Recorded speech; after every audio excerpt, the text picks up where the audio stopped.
Hello दोस्तों, स्वागत है आपका NB e learning YouTube channel पर।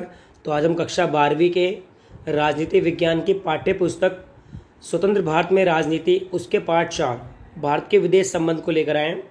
इस वीडियो में आपको इस चैप्टर के क्विक रिवीजन यानी कि जो इम्पोर्टेंट नोट्स है वो मिलेंगे, जिससे ताकि आपको चैप्टर के जो मेन पॉइंट है वो लर्न हो जाए और पेपर के लिए आपकी रिवीजन हो जाए। तो वीडियो को अंत तक देखें। वीडियो पसंद आती है तो लाइक और शेयर करें, और जो साथी नए जुड़े हैं वो चैनल को सब्सक्राइब करें। इस यूट्यूब चैनल द्वारा आपको पूरी तैयारी करवाई जाएगी ताकि आपके अच्छे मार्क्स आएँ। ठीक है, तो शुरुआत करते हैं। भारत के विदेश संबंध। ठीक है, कोई भी देश जब आज़ाद होता है या देश अपना सरकार बनाता है तो अपने देश के दूसरे देशों के साथ गठजोड़ यानी कि कुछ संबंध बनाता है कि हमें इससे कैसे बिहेव करना है, किससे दोस्ती रखनी है, किससे क्या करना है, तो वो विदेश संबंध में आ जाता है। यानी कोई भी राष्ट्र अन्य राष्ट्रों के साथ जो संबंध बनाता है उसे विदेश संबंध कहते हैं। और एक और महत्वपूर्ण बात कि भारत के जो विदेश संबंध बनाए विदेश मंत्री रहे हैं पंडित जवाहरलाल नेहरू। पंडित जवाहरलाल नेहरू भारत के विदेश मंत्री के साथ साथ देश के प्रधानमंत्री ये सब रहे हैं। तो जो मेन पॉइंट है उसको मैं बार बार हाईलाइट करके बताऊंगा, और जो पॉइंट एक बार आपको पढ़ना है वो आप पढ़ लेंगे। ठीक है, शुरुआत करते हैं। तो भारत बहुत ही चुनौतीपूर्ण अंतर्राष्ट्रीय परिस्थितियों में आज़ाद हुआ था। आपको पता है कैसे आज़ाद हुआ था? धर्म के नाम पर इंडिया 2 भागों में बट गया था, पाकिस्तान और भारत। उस समय लगभग संपूर्ण विश्व 2 ध्रुव में बट चुका था। यानी जब इंडिया आज़ाद हुआ था 1947 में, उस समय शीत युद्ध चल रहा था। और शीत युद्ध में क्या था कि पूरी दुनिया 2 खेमों में बट गई थी, साम्यवादी और पूंजीवादी।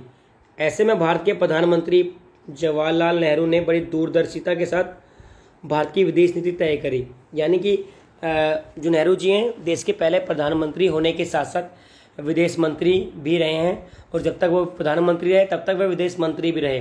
तो भारत की विदेश नीति किसने तय करी? हमारे पहले प्रधानमंत्री पंडित जवाहरलाल नेहरू ने। तो एक क्वेश्चन तो ये बन जाता है कि विदेश नीति किस नेता ने तय करी। ठीक है, और विदेश मंत्री कौन थे उस समय? तो विदेश मंत्री कौन थे बेटा? Foreign minister. जी हाँ, बिल्कुल सही, पंडित जवाहरलाल नेहरू।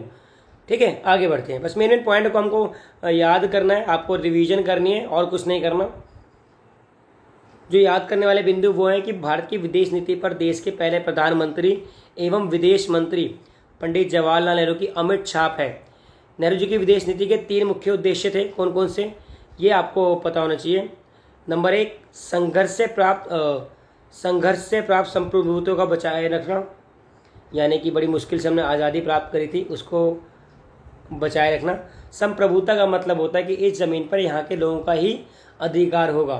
ठीक है, तो संघर्ष से प्राप्त संप्रभुता को बचाए रखना, क्षेत्रीय अखंडता को बनाए रखना, यानी कि देश के कोई हिस्से ना हो पाए, एकता रहे देश के सभी हिस्सों में, और तेज गति से आर्थिक विकास करना।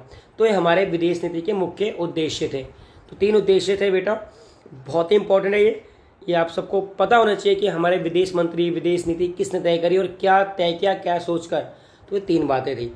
हम एक बार क्विक इसमें देखते हैं कि भारत की विदेश नीति आप इस तरीके से करेंगे ताकि आपको समझ में आने लग जाए। पहले तो गुट निरपेक्षता, यानी इंडिया जब 1947 में आज़ाद हुआ तो किसी भी गुट में नहीं गया, एक अलग संगठन बनाया जिसको गुट निरपेक्षता कहते हैं, जो कि 1961 में बेलग्रेड में सम्मेलन हुआ था। याद है आपको जी डेट? ठीक है। निशस्त्रीकरण, भारत हमेशा से इस पक्ष में रहा है कि कोई भी देश हथियार ना बनाए, तो निशस्त्रीकरण के पक्ष में था। और इंडिया ने अंतर्राष्ट्रीय विवादों का शांतिपूर्ण ढंग से हल निकालने पर बल दिया कि किसी भी देश के मध्य कोई भी विवाद हो उसको शांतिपूर्ण ढंग से बैठकर हल निकाला जाए। साम्राज्यवाद का विरोध किया भारत ने। साम्राज्यवाद वह प्रणाली है जब कोई देश दूसरे देश पर कब्जा कर लेता है। इंडिया हालांकि गुलाम खुद रहा है, तो इंडिया इस दर से गुजर चुका है। ठीक है, तो मना गया। और पंचशील, जो इंडिया और चाइना के बीच 5 बातों को लेकर कुछ नियम बने थे, उन्हें पंचशील को भी पालन किया इंडिया ने। और ये वाला पॉइंट है 7वां, अंतर्राष्ट्रीय मामलों में स्वतंत्रता, यानी जो भी इंटरनेशनल मामले हैं उनमें इंडिया ने आज़ाद होकर सोचा और जो सही लगा उसके पक्ष में गया। और सबसे महत्वपूर्ण है वसुधैव कुटुंबकम, यानी कि संपूर्ण विश्व क्या है? हमारा घर है, किसी पे किसी प्रकार का जुल्म नहीं होना चाहिए, ये हमारी, ठीक है, उसका विदेश नीति का महत्वपूर्ण पक्ष था। आगे बढ़ते हैं। तो ये पंचशील की बात करी हमने। पंचशील 29 अप्रैल 1954 को भारत के प्रधानमंत्री पंडित नेहरू और चीन के प्रमुख चाउ एन लाई के बीच द्विपक्षीय समझौता है। ठीक है, तो ये अब आ सकता है परीक्षा में कि किसके बीच हुआ, कब हुआ और क्या है ये। तो पंचशील में 5 मुख्य बातों को माना गया। वो 5 बातें कौन कौन सी हैं कि एक दूसरे के विरुद्ध आक्रमण नहीं करेंगे हम, यानी इंडिया चाइना। एक दूसरे के आंतरिक मामलों में हस्तक्षेप नहीं करेंगे। एक दूसरे की क्षेत्रीय अखंडता का आदर करेंगे। समानता और परस्पर मित्रता की भावना से कार्य करेंगे। शांतिपूर्ण सह अस्तित्व। तो ये 5 बातें बहुत ही महत्वपूर्ण है कि भाई पंचशील में क्या क्या आता है। ये 5 बातें हैं। ठीक है, इनमें से अगर एक भी पॉइंट आ जाए कि क्या इनमें से कोई पंचशील का एक वो है तो आपको पॉइंट बता होना चाहिए। ठीक है, कब लागू हुआ? 29 अप्रैल 1954 को। किस किस के बीच? पंडित नेहरू और चीन के प्रमुख चाओ एन लाई के बीच। ठीक है, आगे बढ़ते हैं। तो गुट निरपेक्षता की नीति, ये आपने स्टार्टिंग के फर्स्ट चैप्टर में पढ़ा था पॉलिटिकल साइंस के। फिर भी मैं आपको थोड़ा बता दूं कि 1961 में बेलग्रेड में पहला सम्मेलन हुआ था और वर्तमान में 120 कंट्रीज़ के मेंबर्स हैं।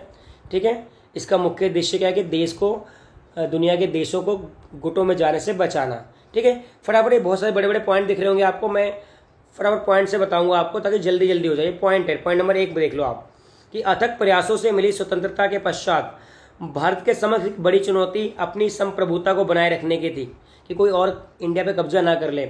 इसके अतिरिक्त भारत को तीव्र आर्थिक व सामाजिक विकास के लक्ष्य को भी पाना था, जो हम पढ़ चुके हैं कि भारत को आर्थिक सामाजिक लक्ष्य, क्षेत्रीय अखंडता को बनाए रखना, ये सब क्या था? गुट निरपेक्षता की नीति।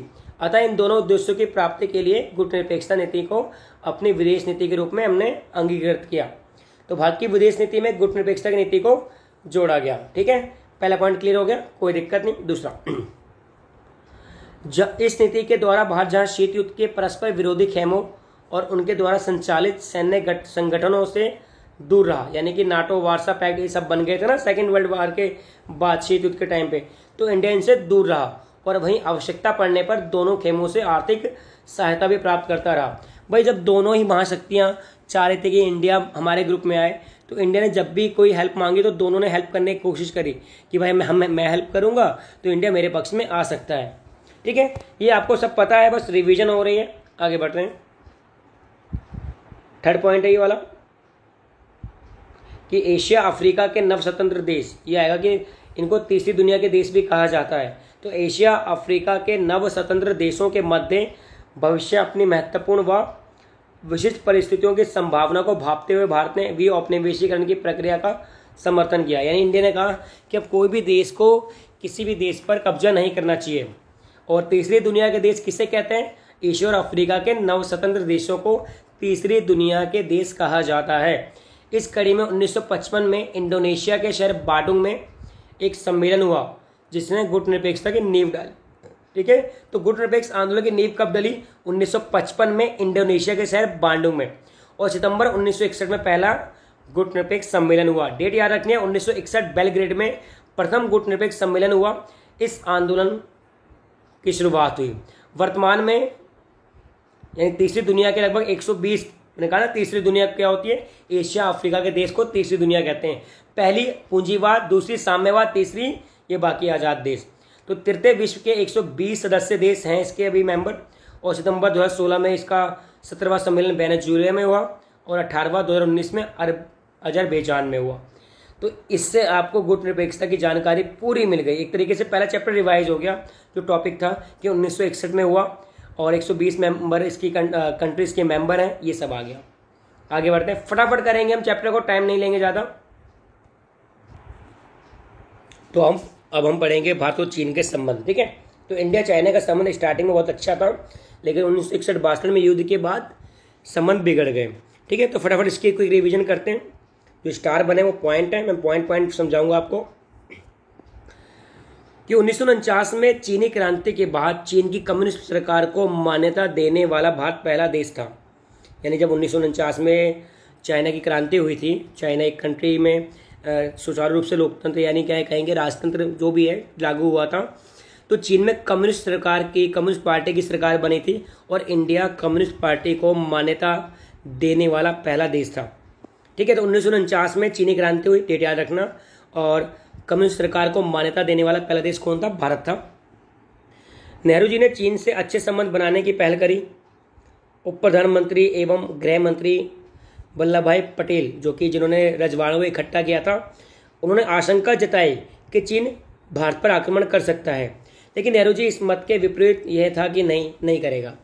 तो यहाँ पे एक पॉइंट क्लियर होता है कि 1949 में चीन में क्रांति हुई थी, कम्युनिस्ट पार्टी की सरकार बनी थी और इंडिया उस सरकार को मान्यता देने वाला पहला देश था। साथ में हमारे जो गृह मंत्री या यूँ कहें तो उप प्रधानमंत्री सरदार वल्लभ भाई पटेल, इनकी ये आशंका थी, अंदेशा था उनको कि चाइना कभी ना कभी इंडिया पर आक्रमण करेगा, लेकिन नेहरू जी कह रहे थे कि नहीं, बिल्कुल नहीं करेगा, वो तो हमारा दोस्त है। ठीक है, आगे बढ़ते हैं अगले पॉइंट की ओर।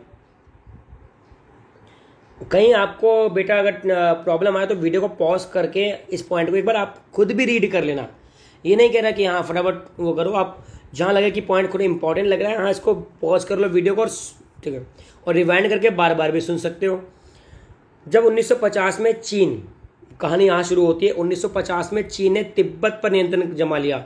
तो डेट याद रखनी है कि 1950 में चीन ने किस पर नियंत्रण किया? तिब्बत पर। तिब्बती जनता ने इसका भारी विरोध किया, भारत ने इसका खुला विरोध नहीं किया। क्यों नहीं किया? क्योंकि इंडिया ने पंचशील समझौता साइन कर रखा था, जो कि 29 अप्रैल 1954 में बना था इंडिया और चाइना के बीच। और तिब्बती धार्मिक नेता दलाई लामा ने अपने अनुयायी सहित भारत में आ गए, यानी राजनीतिक शरण मांगी।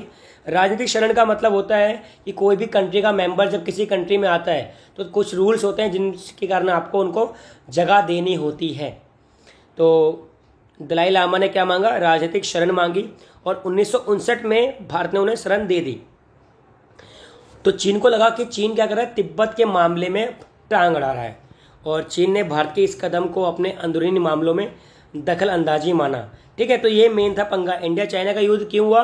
ये दो घटनाएं घटी हुई हैं। ठीक है, तिब्बत पे चाइना ने आक्रमण किया और लगा कि भाई, और तिब्बत के जो कुछ लोग हैं और उसके गुरु हैं इंडिया में आ गए, तो चाइना को ये लगा कि भाई इंडिया इनको सहायता दे रहा है। और दूसरा महत्वपूर्ण कारण क्या था? ये वाला जो नीचे पढ़ रहा हूँ, जो कि अभी बहुत टॉप पे चल रहा है। चीन और भारत के मध्य दूसरा बड़ा विवाद सीमा विवाद। तो इंडिया और चाइना के बीच सीमा को लेकर है। सीमा मतलब कि जो बॉर्डर लाइन है उसको लेकर है। चीन जम्मू कश्मीर के लद्दाख वाले हिस्से यानी अक्साई चीन और अरुणाचल प्रदेश के हिस्सों पर अपना अधिकार जताता है। तो चीन क्या करता है? जम्मू कश्मीर वाले लद्दाख वाले हिस्से पर अपना अधिकार और अरुणाचल प्रदेश पर अपना अधिकार जमाता है। क्वेश्चन ये भी आ सकता है कि अरुणाचल प्रदेश पर कौन सी कंट्री अधिकार जमा रही है? तो चाइना, या चाइना किन दो भारतीय राज्यों पर अधिकार जमा रहा है? तो चीन और कश्मीर और अरुणाचल प्रदेश। ठीक है, तो 1962 में क्या घटना घटी? 1962 में एक महत्वपूर्ण घटना घटी, जो युद्ध हो गया। 1962 में चीन ने भारत पर हमला कर दिया। पॉइंट टू बी नोटेड कि 1962 में चीन ने भारत पर हमला कर दिया। भारतीय सेना ने इसका कड़ा प्रतिरोध किया, परंतु चीनी बढ़त को रोकने में नाकामयाब रहे। आखिरकार चीन ने एक तरफा जीत चीन की हुई थी इस युद्ध में, तो एक तरफा युद्ध विराम घोषित किया चीन ने। ठीक है, और जो हमारे विदेश मंत्री और प्रधानमंत्री रहे, उनकी छवि बहुत खराब हुई। तो चीन से हारकर भारत की, खासकर नेहरू जी की छवि को क्या हुआ? बहुत नुकसान हुआ। अब उनकी थुथुन लगे कि भाई कैसे विदेश मंत्री रहे हैं कि इनको ये नहीं पता कि चाइना उन पर आक्रमण कर सकता है, उन्होंने अपनी नीति नहीं बनाई। ठीक है, उसके बाद उन्होंने बहुत कोशिश करी इनसे दोस्ती करने की, चाइना वालों से, और करे भी, बाद में फिर बीच में बिगड़ गई कि 1962 के बाद संबंधों को ठीक करने के लिए 1976 में फिर राजनीतिक संबंध बहाल कर शुरू किया गया, यानी कि कोशिश की गई 1976 में कि इन दोनों देशों के बीच दोस्ती बढ़ाई जाए। और अगला पॉइंट है, जो कि ये वाला पॉइंट है, 1979 में अटल बिहारी वाजपेयी, जो कि विदेश मंत्री थे उस समय, श्री राजीव गांधी, जो कि प्रधानमंत्री रहे, चीन की यात्रा की। यानी चीन की यात्रा करने वाले पहले प्रधानमंत्री कौन है? राजीव गांधी। ठीक है, चीन की यात्रा करने वाले पहले प्रधानमंत्री का नाम क्या है? राजीव गांधी। 1962 में गए, परंतु चीन के साथ व्यापारिक संबंध पर, यानी कि राजनयिक संबंध पे नहीं हुए, केवल व्यापार पे कि हाँ व्यापार में ये रूल्स हैं, आप ये सामान ले जाओ, यहाँ बेचो, कोई इशू नहीं। तो व्यापारिक संबंधों पर ही ज़्यादा चर्चा हुई थी। गए किस लिए थे? राजनयिक संबंध।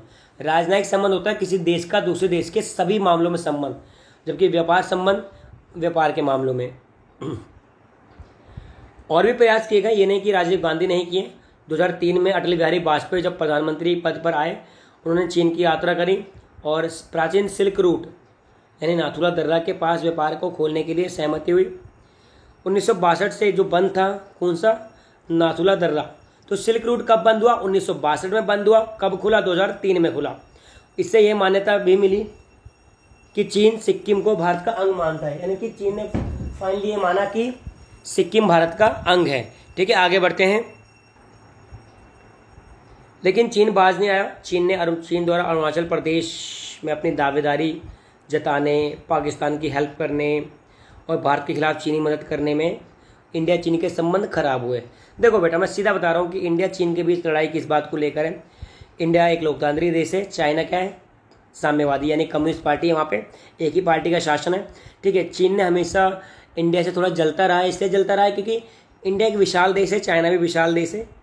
ठीक है, तो जो तिब्बत को लेकर और जम्मू कश्मीर को लेकर, अरुणाचल प्रदेश को लेकर, इन सब मामलों में चीन ने इंडिया को हमेशा नीचे दिखाने की कोशिश करी है। साथ में इंडिया के जो बड़े दुश्मन हैं पाकिस्तान, उसके साथ चीन ने दोस्ती करी है। इसलिए हमारे चीन इंडिया का संबंध कभी ठीक नहीं हो पाता। ठीक है, ये रीजन है मेन।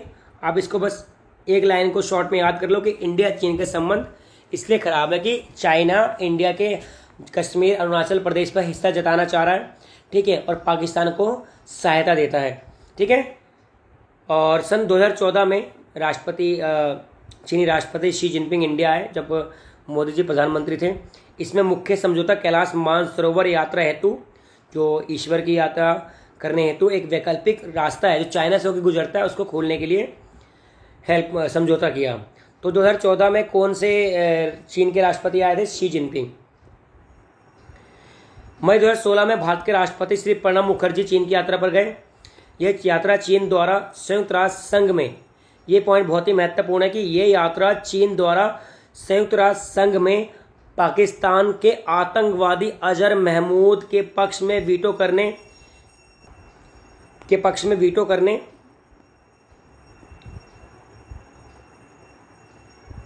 और परमाणु आपूर्ति सहित समूह एनएसजी की फुल फॉर्म आ सकती है एनएसजी। ठीक है, तो ग्रुप हो गया, ये हो गया सप्लाई या न्यूक्लियर सप्लाई ग्रुप। एनएसजी द्वारा यूरेनियम की भारत को आपूर्ति से पहले चीन द्वारा भारत को एनपीटी पर हस्ताक्षर करने के लिए बाध्य करने जैसे जटिल मुद्दों की छाया में हो रही है। यानी जो 2016 की घटना घटी, वो उसमें आपके 4 क्वेश्चन बन सकते हैं। कौन कौन सा? नंबर 1 कि चाइना ने यूएनओ में, संयुक्त राष्ट्र संघ में, जिसको वीटो पावर मिली हुई है चाइना को, पाकिस्तान के आतंकवादी अजहर महमूद के पक्ष में वीटो करने, यानी वीटो पावर का यूज़ करने। और एनएसजी यानी न्यूक्लियर सप्लाई ग्रुप द्वारा यूरेनियम की भारत को, यानी यूरेनियम एक ऐसी धातु है जिससे न्यूक्लियर बनता है, उस धातु की आपूर्ति से पहले इंडिया को एनपीटी पर साइन करवाने की चर्चा हो रही है। एनपीटी क्या था कि कोई भी कंट्री अस्त्र नहीं बनाएगी। तो इसलिए चाइना ने डबल गेम खेला 2016 में। ठीक है, क्या क्या खेला? एक तो पाकिस्तान का साथ दिया आतंकवादी के मामले में, दूसरा इंडिया को चाह रहा था कि इंडिया के पास परमाणु ना आए, तो एनपीटी पे साइन करवाने के लिए उतारू था। ओके, आगे बढ़ते हैं। भारत और चीन के मध्य संबंधों को पॉजिटिव, सकारात्मक रूप देने के लिए भारतीय प्रधानमंत्री श्री नरेंद्र मोदी और चीन के राष्ट्रपति शी जिनपिंग द्वारा प्रयास किए जा रहे हैं। दोनों देशों शांति और पारदर्शिता बढ़ाने के लिए संकल्पबद्ध हैं। हालांकि अब जो मोदी जी हैं और शी जिनपिंग है वर्तमान में, इनमें काफ़ी बातें हो रही हैं कि किस तरह हम अपने दोनों देशों के बीच अच्छे संबंध बनाए रखें, और कोशिश की जा रही है। और एक प्रोग्राम है स्ट्रेंथ, P2P स्ट्रेंथ, इसकी फुल फॉर्म आपको याद करनी है, अगर ना भी हो तो कोई दिक्कत नहीं। तो भारतीय प्रधानमंत्री द्वारा P2P, पीपल टू पीपल संबंधों पर स्ट्रेंथ की संकल्पना पर जोर दिया जा रहा है। स्ट्रेंथ एस फॉर स्पिरिचुअलिटी यानी आध्यात्मिकता, ट्रेडिशन, ट्रेड, टेक्नोलॉजी, रीतियाँ, रिलेशनशिप, एंटरटेनमेंट, ठीक है, nature conservation, games, tourism, health. तो एक एक फुल फॉर्म याद कर लेना। एस से स्पिरिचुअलिटी, टी से ट्रेडिशन, ट्रेड, टेक्नोलॉजी, आर से रिलेशनशिप, ई से एंटरटेनमेंट, और एन से नेचर कंजर्वेशन, जी से गेम्स, टी से टूरिज्म, एच से हेल्थ। इसको बढ़ाने पर जोर दिया जा रहा है इंडिया और चाइना के बीच। ठीक है, भारत और चीन के मध्य डोकलाम क्षेत्र में अभी एक हादसा हुआ था। डोकलाम क्षेत्र में सैनिक तनातनी 16 जून को हुई, जिसमें को 28 अगस्त को समाप्त कर दिया गया। तो डोकलाम एक जगह है जो इंडिया में है, तो और चाइना में ही पड़ता है। तो यहाँ पे सैनिक यानी मुठभेड़ हुई थी इंडिया के सैनिकों और चाइना के सैनिकों द्वारा 16 जून 2017 को। ठीक है, आगे बढ़ते हैं। हाल में ही चाइना द्वारा भारत की ओर से निरंतर की जाने वाली मांग को मानते हुए पाकिस्तान के आतंकवाद, फिलहाल जो उस समय 2016 में जो घटना घटी थी उसके विपरीत चाइना ने पाकिस्तान के आतंकवादी संगठन जैसे मोहम्मद के सरगना अजहर मसूद को वैश्विक आतंकी घोषित करने में सहमति जताई, जिससे लगता है कि इंडिया और चाइना के बीच दोस्ती बढ़ सकती है, क्योंकि इंडिया चाह रहा था कि भाई वो आतंकवादी संगठन है, उसको आप वीटो पावर से क्यों बचा रहे हो, मत बचाओ उसे। ठीक है, तो चाइना ने इस बात को मान लिया है और जैसे मोहम्मद के सरगना अजहर मसूद को आतंकवादी घोषित करने में हेल्प करी। अब पढ़ रहे हैं हमारे इंडिया पाकिस्तान के संबंध। ठीक है, इंडिया पाकिस्तान के संबंध कभी भी अच्छे नहीं रहे। 1947 से लेके अब तक पाकिस्तान मानता नहीं है, क्या करें। तो ये पॉइंट है, आपको लर्न है, ऑलरेडी आप माता पिता सुनते आ रहे हो, पर फिर भी आप एक बार रिवाइज कर लेते हैं कि इंडिया पाकिस्तान के संबंध क्यों ठीक नहीं रहे हैं। तो भारत का विभाजन 1947 द्वारा पाकिस्तान का जन्म हुआ, यानी 1947 में जब इंडिया का विभाजन हुआ तब पाकिस्तान बना और पाकिस्तान के साथ संबंध शुरू से ही कड़वे रहे। तो कश्मीर मुद्दों पर 1947 में एक युद्ध हुआ इंडिया पाकिस्तान के बीच। तो पहला युद्ध कश्मीर को लेकर हुआ। इससे क्या हुआ कि कश्मीर के एक बड़े भाग पर पाकिस्तानियों ने कब्जा कर लिया, यानी कश्मीर के कुछ भाग पे पाकिस्तानियों ने कब्जा कर रखा है और कुछ हमारे अंडर है। और इसके अतिरिक्त किस किस बात को लेकर पंगे होते हैं इंडिया और पाकिस्तान में, ये पॉइंट आप याद कर लोगे, सब कुछ याद हो गया। मान लो सरक्रिक रेखा को लेकर, सियाचिन ग्लेशियर को लेकर, सीमा पार आतंकवाद, कश्मीर। तो इंडिया और पाकिस्तान के बीच किन चीज़ों को लेकर विवाद है, सीमा विवाद है या राज्यों को लेकर विवाद है, तो वो पॉइंट में सारे कवर हो गए हैं। सरक्रिक रेखा, सियाचिन ग्लेशियर, सीमा पार आतंकवाद, कश्मीर, इन दोनों के मध्य जो विवाद का मुख्य कारण है वो है। आगे बढ़ते हैं। 1960 में विश्व बैंक ने सिंधु नदी पर कॉन्ट्रैक्ट करवाया। सिंधु नदी, सिंधु घाटी की सभ्यता आपने एसएसटी में पढ़ी है, वो इंडिया और पाकिस्तान दोनों में बहती है। तो 1960 में विश्व बैंक की मध्यस्थता ने दोनों देशों के बीच सिंधु नदी जल संधि की गई 1960 में। इसके अनुसार 80% वाटर पाकिस्तान यूज करता है, 20% इंडिया यूज करता है। और सिंधु नदी जल संधि समझौते में किन किन के साइन हुए वो याद करना है आपको, पंडित नेहरू और जनरल अयूब खां। ठीक है, चलो जी, मैं चाह रहा हूँ कि फटाफट आपको पॉइंट सारे एक बार रिवाइज हो जाए, क्विक रिवीजन हो जाए और कोई दिक्कत नहीं। 1965 में भारत पर हमला कर दिया पाकिस्तान ने, मानता कहाँ है पाकिस्तान।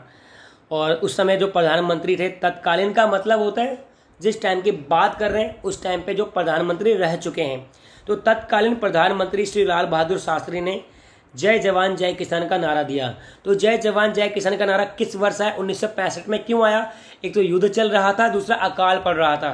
तो अकाल के लिए किसान की बहुत कि भाई किसान अच्छा उगाएंगे तो अकाल खत्म हो जाएगा।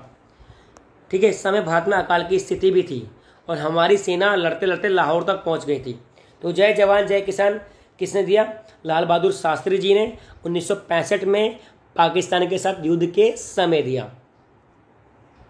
ठीक है, आगे बढ़ते हैं। संयुक्त राष्ट्र संघ, संयुक्त राष्ट्र संघ यूएनओ के हस्तक्षेप से युद्ध समाप्त हुआ जो कि 1965 में शुरू हुआ था और 1966 में एक ताशकंद समझौता हुआ। नोट करना है बेटा, 1966 में ताशकंद समझौता हुआ जिसमें भारत की ओर से लाल बहादुर शास्त्री और पाकिस्तान के जनरल अयूब खान ने साइन किए। ये क्वेश्चन आपके कंपटीशन लेवल पे भी आता है एसएससी यूपीएससी में कि ताशकंद समझौता किसके मध्य हुआ, कब हुआ? 1966 में लाल बहादुर शास्त्री और पाकिस्तान के राष्ट्रपति जनरल अयूब खान के मध्य हुआ। ठीक है, अब पढ़ेंगे पाकिस्तान के बीच बांग्लादेश का रोल क्या है। पाकिस्तान में पहले आम चुनावों में 1970 की बात हो रही है। पश्चिमी पाकिस्तान मतलब पाकिस्तान समझना और पूर्वी पाकिस्तान जब बोलूँ तो आप बांग्लादेश समझोगे।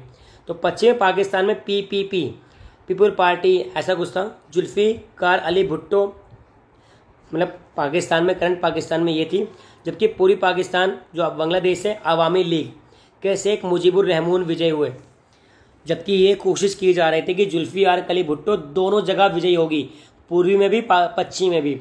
लेकिन पूर्वी में कौन जीत गया? शेख मुजीबुर रहमान। तो 1970 के चुनाव में बांग्लादेश यानी पूर्वी पाकिस्तान में विजय नेता का नाम क्या है? शेख मुजीबुर रहमान। नोट कर लो इस बात को। बंग बंधु विजय हुए। दोनों देशों में संस्कृति एवं भाषा को लेकर गंभीर मतभेद थे। भाई दोनों देशों के बीच काफ़ी हज़ार किलोमीटर का दूरी थी और अलग थी। पाकिस्तान में उर्दू वाले पाकिस्तान थे और पूर्वी पाकिस्तान में बंगाली पाकिस्तान से, यानी कि बंगाली भी थे, पाकिस्तानी भी थे, कुछ इंडियन बंगाली भी थे, ये था। तो गहरे मतभेद लाए और अवामी लीग ने एक परिसंघ बनाने की मांग रखी। ठीक है, तो क्या किया? पाकिस्तान द्वारा पूर्वी पाकिस्तान में दमन यानी जनता के विरोध में जनता ने विद्रोह कर दिया। जब पाकिस्तान के लोग पूर्वी पाकिस्तान पर कब्जा करने चाह रहे थे, सेना भेज दी पाकिस्तान ने पूर्वी पाकिस्तान में, यानी पश्चिमी पाकिस्तान ने पूर्वी पाकिस्तान में सेना भेज दी कब्जा करने के लिए। और शेख मुजीबुर रहमान जो कि पूर्वी पाकिस्तान यानी बांग्लादेश के नेता थे, उनको गिरफ्तार कर लिया। 80 लाख बांग्लादेशी लोग इंडिया में शरण मांगने आ गए और श्रीमती इंदिरा गांधी ने इस मुक्ति संग्राम के अपनी नैतिक और भौतिक समर्थन दिया। तो श्रीमती इंदिरा गांधी ने भारतीय सेना को भेज के बांग्लादेश को आज़ाद करवाया और 1971 में बांग्लादेश बना, वो भी हमने बनवाया। 1971 में पाकिस्तान को चीन व अमेरिका की मदद मिली। इस स्थिति में इंदिरा गांधी ने सोवियत संघ से मदद ली। तो मैंने कहा था ना गुट निरपेक्ष का फायदेमंद है कि जब दोनों महाशक्तियां चाहती थी इंडिया हमारे पक्ष में आए, तो पाकिस्तान ने चाइना अमेरिका से हेल्प ली, तो सोवियत संघ ने इंडिया को हेल्प दी। और 1971 में पाकिस्तान ने भारत के खिलाफ युद्ध छेड़ दिया। भारत विजयी हुआ और पाकिस्तान की सेना ने 90,000 सैनिकों के साथ आत्मसमर्पण कर दिया। 1971 में पाकिस्तान ने 90,000 सैनिकों के साथ आत्मसमर्पण कर दिया और बांग्लादेश 1971 में बन गया। कहानी इंटरेस्टिंग है, बढ़ते रहें। 1972 में शिमला समझौता हुआ, किस किस के बीच? श्रीमती इंदिरा गांधी और जुल्फिकार भुट्टो के बीच। कौन सा समझौता, कहाँ हुआ, कब हुआ, किस टाइम हुआ, ये आपको याद करना। आने वाले आपको 12वीं के बाद नौकरी की तैयारी करनी, तब भी ये याद करना पड़ेगा। 1999 में भारत ने पाकिस्तान से संबंध सुधारने की पहल करते हुए दिल्ली लाहौर बस सेवा शुरू करी, लेकिन पाकिस्तान ने कारगिल युद्ध छेड़ दिया। मैंने कहा भाड़ में जाओ। कारगिल में अपने मुजाहिदीन कहने वालों ने सामरिक महत्व के कई इलाकों जैसे द्रास, मास्को और वातलिक आदि पर कब्जा कर लिया और भारतीय सेना ने बहादुरी से इसको खाली कराया। यानी मुजाहिदीन ने जो इंडिया के महत्वपूर्ण क्षेत्रों पर कब्जा किया था, तो भारतीय सेना ने बहादुरी से इसको खाली करा लिया। ठीक है, अगले पॉइंट पे, पाकिस्तान के प्रधानमंत्री नवाज शरीफ की भारत यात्रा तथा भारतीय प्रधानमंत्री नरेंद्र मोदी की पाकिस्तानी यात्रा, दोनों देशों के बीच नवाज शरीफ और मोदी जी के बीच सुधारने के लिए की गई, लेकिन पाकिस्तान की ओर से सीज फायर का उल्लंघन, अभी हाल में सीज फायर सुना होगा आपने, और आतंकी घुसपैठ के कारण संबंध फिर से कटु के कटु ही हैं, यानी बुरे। 2016 में उरी मूवी बनी हुई URI, उरी में सेना मुख्यालय पर पाकिस्तान समर्थित आतंकवादियों द्वारा किए गए आतंकी हमले ने और जवाब में भारत की ओर से की गई कार्रवाई ने और संबंध को कटुता बढ़ा दिया। अब 2018 में इमरान खान जो पाकिस्तान के प्रधानमंत्री हैं, ठीक है, अभी वर्तमान में वही हैं, उन्होंने भी शांति प्रयास के लिए कोशिश करी, लेकिन बार बार क्या होता है, हमला कर देते हैं और इंडिया का फिर मूड पलट जाता है। 2019 में भी जम्मू कश्मीर के CRPF के कैंप पर पाकिस्तानी आतंकवादियों ने हमला किया। तो नया डाटा भी है 16, 18, 19, और ये आपको ये नहीं याद करना कि पेपर में भी आएगा, आपके लाइफ में भी आपको पता होना चाहिए कि पाकिस्तान ने कब कब हमसे बदतमीजी करी। ठीक है, जिससे भारत की वायुसेना ने जीत लिया। और 1996 में जो भारत ने पाकिस्तान को 1996 में MEFN सर्वाधिक वरीय राष्ट्र का दर्जा भी छीन लिया। मोस्ट फेवरेट नेशन का दर्जा जो भारत ने पाकिस्तान को दिया था, वो दर्जा 1996 में छीन लिया इंडिया ने। अब अंतिम टॉपिक की ओर बढ़ रहे हैं, लास्ट टॉपिक है। पूरी कहानी पढ़ी चाइना की हमने, पाकिस्तान की। आप वीडियो को पॉज करके एक बार दोबारा से कहानी खुद भी पढ़ सकते हैं, इंटरेस्टिंग कहानी है। तो भारत का परमाणु कार्यक्रम, मई 1974 में पोखरण में भारत ने पहला परमाणु निरीक्षण किया। डेट याद रखना कि भारत में पहला परमाणु निरीक्षण कब किया गया? 1974 पोखरण में। और 1998 में पोखरण में भारत ने 5 परमाणु परीक्षण कर स्वयं को परमाणु संपन्न घोषित कर दिया। आपने मूवी देखी होगी, ठीक है, परमाणु, वो इसी टॉपिक से बना हुआ है। तो 1974 में पहला और 1998 में फिर से और परमाणु संपन्न देश घोषित हो गया। इसके तुरंत बाद ही पाकिस्तान ने भी स्वयं को परमाणु संपन्न घोषित कर दिया। इन परीक्षणों के कारण एक नए प्रकार का शक्ति संतुलन बन गया, यानी कि भाई इंडिया ताकतवर तो पाकिस्तान भी कोशिश करने लगा। दोनों देश पर अमेरिका सहित कई देशों ने आर्थिक प्रतिबंध लगा दिए। भारत ने 1968 की परमाणु अप्रसार संधि यानी एनपीटी और 1995 की सीटीबीटी पर हस्ताक्षर नहीं किए, क्योंकि भारत इसे भेदभावपूर्ण मानता है। ये भी आता है कि इंडिया ने किन किन पर साइन नहीं किए, एनपीटी पे नहीं किए बेटा, और सीटीबीटी पे साइन नहीं किए, क्योंकि इस पे अमीर देशों का कब्जा है, गरीब देशों को कोई भला ही नहीं हो रहा। भारत की परमाणु नीति। भारत ने कहा कि वह परमाणु का प्रयोग सिर्फ शांतिपूर्ण कार्य के लिए करेगा। भारत अपनी सुरक्षा और आवश्यकता के अनुसार हथियार बनाएगा। भारत कभी पहले परमाणु हथियार का प्रयोग नहीं करेगा। परमाणु हथियारों का प्रयोग करने की शक्ति सर्वोच्च राजनीतिक सत्ता के हाथ में होगी, यानी राष्ट्रपति ही कर सकता है, यानी प्रधानमंत्री बिगड़ जाए तो इंडिया की जो नीति है वो याद करनी है कि इंडिया कभी पहले परमाणु का प्रयोग नहीं करेगा, हमेशा शांति के लिए करेगा। जब इन पे कोई हमला करेगा हमारे पास तभी हम करेंगे। भारत की विदेश नीति के बारे में राजनीतिक दल थोड़े बहुत मतभेदों के अलावा राष्ट्रीय अखंडता, अंतर्राष्ट्रीय सीमा रेखा की सुरक्षा, यानी इतनी लड़ाई होने के बावजूद इंडिया में नेताओं की इन बातों पे हमेशा एकता दिखाते हैं, राष्ट्रीय अखंडता, अंतर्राष्ट्रीय सीमा रेखा और राष्ट्रीय हित के मामले में। ठीक है। और 1991 में शीत युद्ध की समाप्ति के बाद विदेश नीति का निर्माण अमेरिका द्वारा पोषित उदारीकरण। तो 1991 में भारत ने भी वैश्वीकरण उदारीकरण को अपनाया। ठीक है। और क्षेत्रीय सहयोग को महत्व दिया। तो ये चैप्टर यहाँ एंड होता है। चैप्टर मैंने क्विक यानी जल्दी से करवाया है। आने वाले टाइम पे जब और कभी आपको किसी टॉपिक की आवश्यकता होगी तो मैं डिटेल से बताऊंगा। फिलहाल इस चैप्टर को अंत तक देखें और आपकी रिवीजन हो जाएगी परीक्षा के लिए। और एनबी ई लर्निंग के साथ जुड़े रहें, वीडियो को लाइक शेयर करते रहें और अच्छे अंकों के साथ 12वीं कक्षा उत्तीर्ण करें। धन्यवाद।